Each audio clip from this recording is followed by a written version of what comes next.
ये सीधा आपको पलवल लिए चलते हैं। विश्वकर्मा श्रमिक दिवस के मौके पर मुख्यमंत्री मनोहर लाल खट्टर क्या कुछ कह रहे हैं, सुनवाते हैं।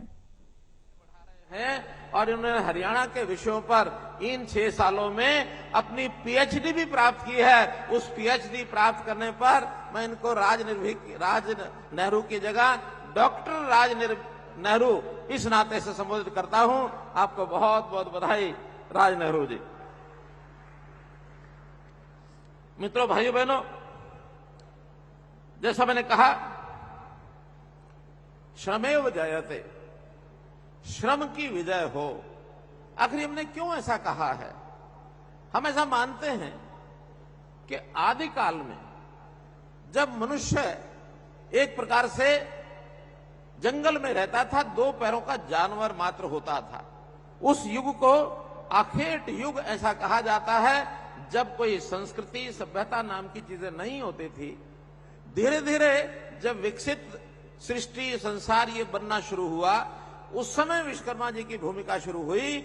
सबसे पहले विश्वकर्मा जी के समय, चाहे वो मिट्टी के कारण से, चाहे वो लकड़ी के कारण से, चाहे वो छोटा मोटा जो उस समय के खनिज पदार्थ मिलते हैं उनके कारण से जो निर्माण का काम शुरू किया, और जो मनुष्य की तकलीफ है, उनकी कठिनाई उस समय के युग में ध्यान में आई, अपने आप को कठिनाई में महसूस करके, और हम सब लोगों के एक प्रकार से अच्छे जीवन को जीने के लिए सुविधाएं उपलब्ध कराने के लिए ये कारीगर नाम से जो सिस्टम शुरू हुआ, ये सारी चीजें हमारी बननी शुरू हुई।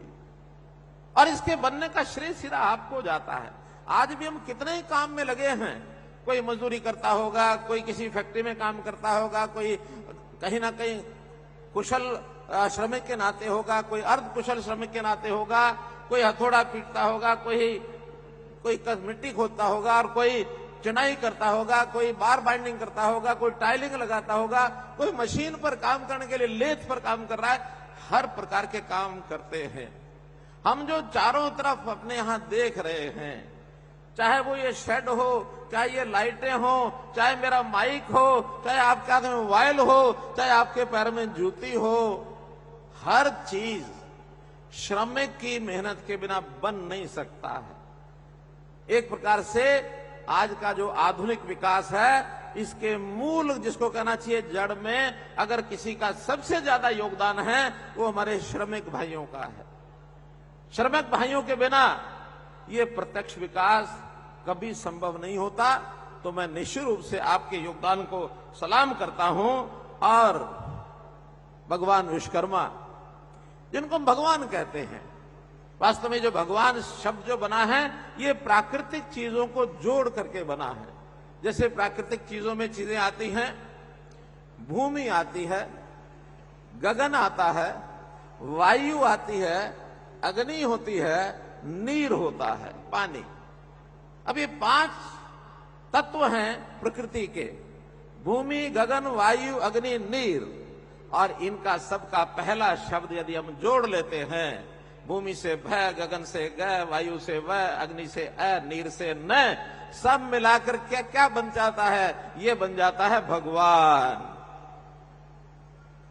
बनता कि नहीं? तो ये प्रकृति की चीजों को हम समेट करके और जिस प्रकार का निर्माण हम करते हैं, वास्तव में भगवान के स्वरूप में भगवान विश्वकर्मा थे।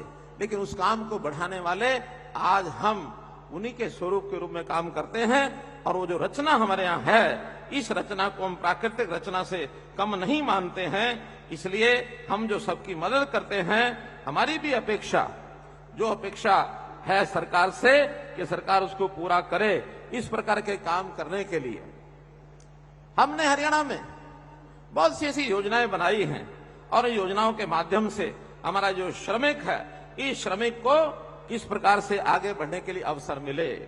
उसमें सबसे पहला तो मैं ये कहूंगा कि हुनर सिखाने के लिए जो हमारा कौशल है, वो कैसे हुनर के नाते से निखरे, कैसे कुशल बने। तो उसके लिए हरियाणा में एकमात्र ये जो विश्वविद्यालय हमने विश्वकर्मा कौशल विश्वविद्यालय बनाया है, ये श्री विश्वकर्मा कौशल विश्वविद्यालय, इसके माध्यम से हजारों युवक, अभी तो इसका प्रारंभ है, हजारों युवक हर साल कौशल लेकर के आगे बढ़ेंगे। ये एक सबब सबसे पहला इस काम के अंदर हमने आगे किया है। स्वामी विवेकानंद ने अपने जीवन में कहा था, बहुत से जीवन के अंदर चीजों का व्याख्या होती है। उन्होंने श्रम की व्याख्या की थी कि वास्तव में श्रम ही जीवन है। अगर कोई आदमी श्रम करना छोड़ देगा, आलसी हो जाएगा, तो उसके जीवन के अंदर कभी भी खुशहाली नहीं आ सकती है।